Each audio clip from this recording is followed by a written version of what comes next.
ॐ भूर्भुवः स्वः तत्सवितुर्वरेण्यं भर्गो देवस्य धीमहि धियो यो नः प्रचोदयात्। जय श्री राम मेरे सनातनी बंधुओं। आइए इस सनातन रूपी वृक्ष के जड़ों को सिंचित करें और इसे पुष्पित और पल्लवित करें और इसे इतना विराट और शक्तिशाली बना दें कि हमारे आने वाले वंशज अपने पूर्वजों पर गर्व कर सकें तथा विधर्मियों से अपनी रक्षा भी कर सकें। ये विधर्मी शक्तियाँ हजारों वर्ष से हमारी सभ्यता और संस्कृति को नष्ट करने का अथक प्रयास कर रहा है।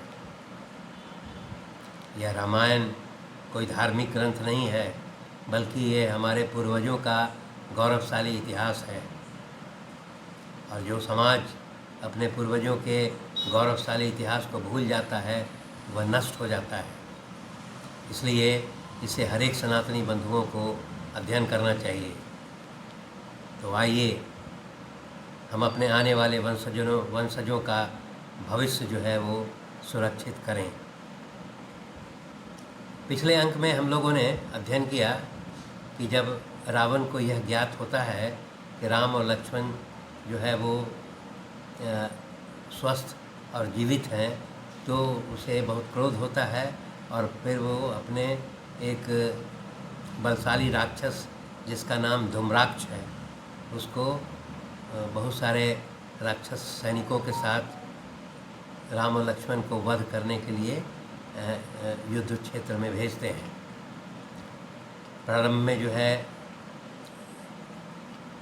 धूम्राक्ष जो है वो वानर सेना पर आक्रमण करता है और बहुत सारे वानरों का वध करता है, परंतु अंत में वायुपुत्र हनुमान जो है जब उससे युद्ध के लिए आगे बढ़ते हैं तो उसका वध जो है वो वायुपुत्र हनुमान कर देते हैं। और जब धूम्राक्ष नामक राक्षस का वध हो जाता है तो उसके सभी जो राक्षस सैनिक है वो भयभीत होकर के और युद्ध भूमि से भाग जाते हैं और लंका वापस लौट जाते हैं। इस अंक में हम लोग युद्धकांड के 53वें और 54वें सर्ग के बारे में अध्ययन करेंगे। जब रावण को पुनः ये ज्ञात होता है कि उसके द्वारा भेजे गए राक्षस सेनापति धूम्राक्ष का भी वध हो गया है तो वो बहुत क्रोधित होता है और क्रोधित होने के बाद फिर वो एक अन्य राक्षस सेनापति जिसका नाम है वज्रद्रंष्ट, वो भी बहुत शक्तिशाली है और बलशाली है।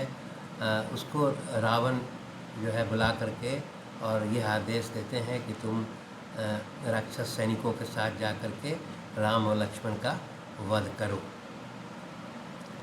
वह राक्षस सैनिक वज्रद्रंष्ट जो है अपने राक्षसी सैनिकों के साथ युद्ध भूमि में प्रस्थान करता है। उसके साथ जो राक्षसी सैनिक हैं उसके पास विभिन्न प्रकार के हथियार हैं, शस्त्र हैं, जो इस प्रकार है। कुछ शस्त्रों के नाम है उसमें सृष्टि, विचित्र तोमर, चिकने मूसल, भिंदीपाल, धनुष, शक्ति, पट्टिस, खड्ग, चक्र, गदा और तीखे फरसे इत्यादि जो है ये विभिन्न प्रकार के जो है शस्त्र वो राक्षसी सैनिकों ने धारण किए हुए हैं। और इसके पश्चात वज्रदंश जो है वो राक्षस वो एक सोने से सुसज्जित एक बहुत खूबसूरत रथ पर सवार होकर के और युद्ध भूमि की ओर बढ़ता है। राक्षस सेनापति एवं उसकी सेना जो है वो लंका के दक्षिणी द्वार जो है वहाँ से वो बाहर निकलता है।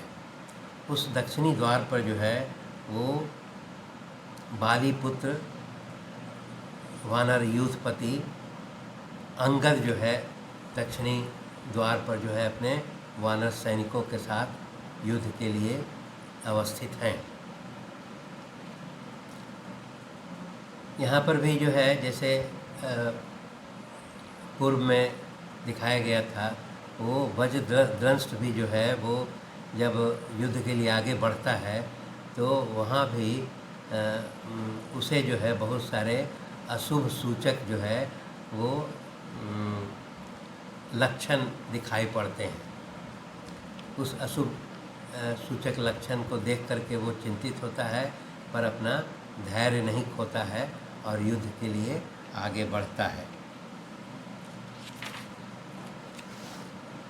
युद्ध स्थल में पहुंचने के पश्चात जो है वो सभी राक्षस जो है वो अपने शस्त्रों से वानर सैनिकों पर आक्रमण करने लगते हैं, और उसी प्रकार जो है वानर सैनिक जो है वो वृक्ष एवं पर्वत शिखर चट्टानों के साथ जो है वो युद्ध करके और राक्षस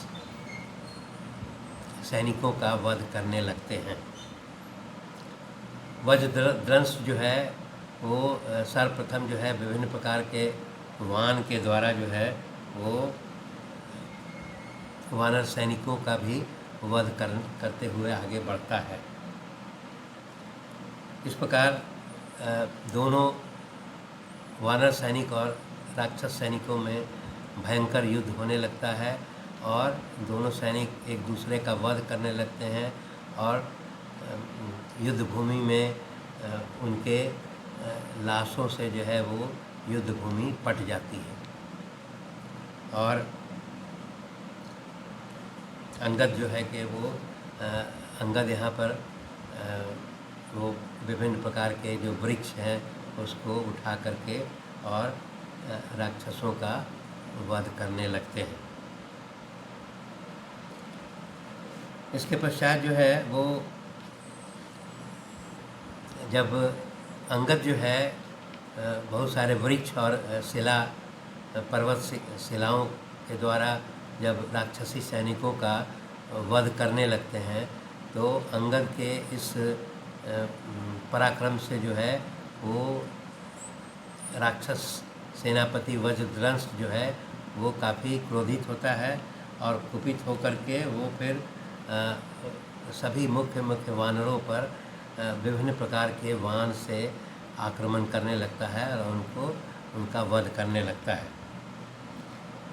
लेकिन वानर सैनिक भी जो है वो बड़े बड़े वृक्ष के तने से एवं पर्वत शिलाओं से जो है वो राक्षसों का वध करने लगते हैं।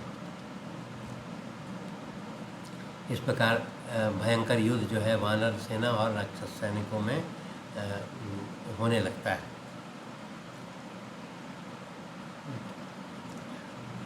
इसके पश्चात जो है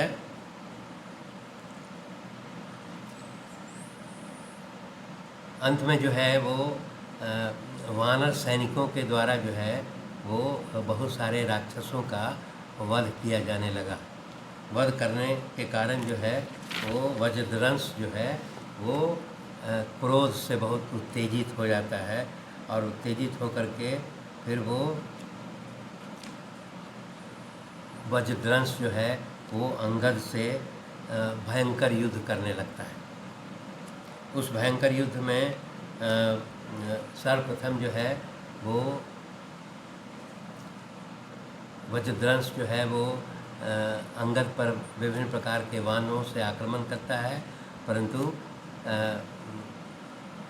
बालीपुत्र अंगद जो है एक बहुत बड़ा वृक्ष उठा करके और उसके वज्रदंश के शरीर की ओर फेंकते हैं, उससे आक्रमण करते हैं, परंतु वह वज्रदंश भी बहुत पराक्रमी था और वो अपने वानों से उस वृक्ष को विभिन्न टुकड़ों में काट देता है और वो पृथ्वी पर गिर जाता है, अर्थात जो है वो वज्रदंश का कोई नुकसान नहीं कर पाता है। इसके पश्चात जो है तब जो है वो बालीपुत्र अंगद जो है एक बहुत बड़ा शिला पत्थर चट्टान लेकर के उठाते हैं और उसके ज़ोर से गर्जना करते हुए उस चट्टान को जो है वो वज्रदंश पर जो है वो फेंकते हैं तो वज्रदंश जो है वो काफ़ी चपल था। उसको आभास था कि इस चट्टान का वो आक्रमण नहीं सह सकेगा, इसलिए वो रथ से कूद जाता है और कूद करके अपना जान बचा लेता है। परंतु अंगद के द्वारा फेंके गए उस पर्वत शिला के द्वारा वज्रदंश के जो खूबसूरत जो रथ था वो पूरी तरह से क्षतिग्रस्त हो जाता है। उसके सारथी और घोड़े जो है वो उनकी मृत्यु हो जाती है। तब इसके पश्चात जब वो पुनः जो है अंगद जो है वो एक बड़ा सा पर्वत शिखर उठाते हैं जिसमें बहुत सारे वृक्ष भी उस पर लगे हुए हैं, अर्थात उस वैसा पर्वत शिला जिस पर बहुत बड़े वृक्ष लगे हुए हैं वो उठा करके और वो युद्ध करने लगते हैं और उसके मस्तक पर मारते हैं। परंतु फिर भी अभी वज्रदंश जो है वो आक्रमण करता रहता है और वो अपनी गदा से जो है वो अंगद की छाती पर जो है वो प्रहार भी करता है। परंतु अंगद जो है उसके गदा के प्रहार को सह लेते हैं और पुनः जो है वो एक बड़ा वृक्ष उखाड़ करके और फिर उस पर आक्रमण करते हैं वज्रदंश पर। परंतु वो पुनः जो है वो अपने को बचा लेता है। तब अंत में ये महाबली जो है वो बालीपुत्र अंगद जो है वो अपना तेज धार वाला एक चमकीला तलवार निकालते हैं और उस तलवार से जो है वो वज्रदंश का जो विशाल मस्तक है उसको काट देते हैं। वो विशाल मस्तक जो है कट करके और फिर वो पृथ्वी पर गिर करके 2 टुकड़ों में विभक्त हो जाता है। इस प्रकार वो वज्रदंश नाम के राक्षस की मृत्यु हो जाती है और उसकी मृत्यु के पश्चात जो है जो उसके राक्षस सैनिक हैं वो भय से युद्ध का मैदान छोड़ देते हैं और वापस लंका में प्रवेश कर जाते हैं। इस प्रकार बालीपुत्र अंगद के द्वारा जब इस महाबली राक्षस वज्रदंश का वध कर दिया जाता है तो सभी जो है देवता जो है वो बहुत प्रसन्न होते हैं और उन्हें अंगद को जो है वो आशीर्वाद देते हैं और इस प्रकार वो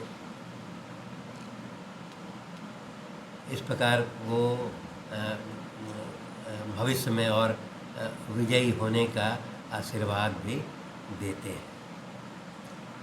इस अंक में इतना ही। धन्यवाद।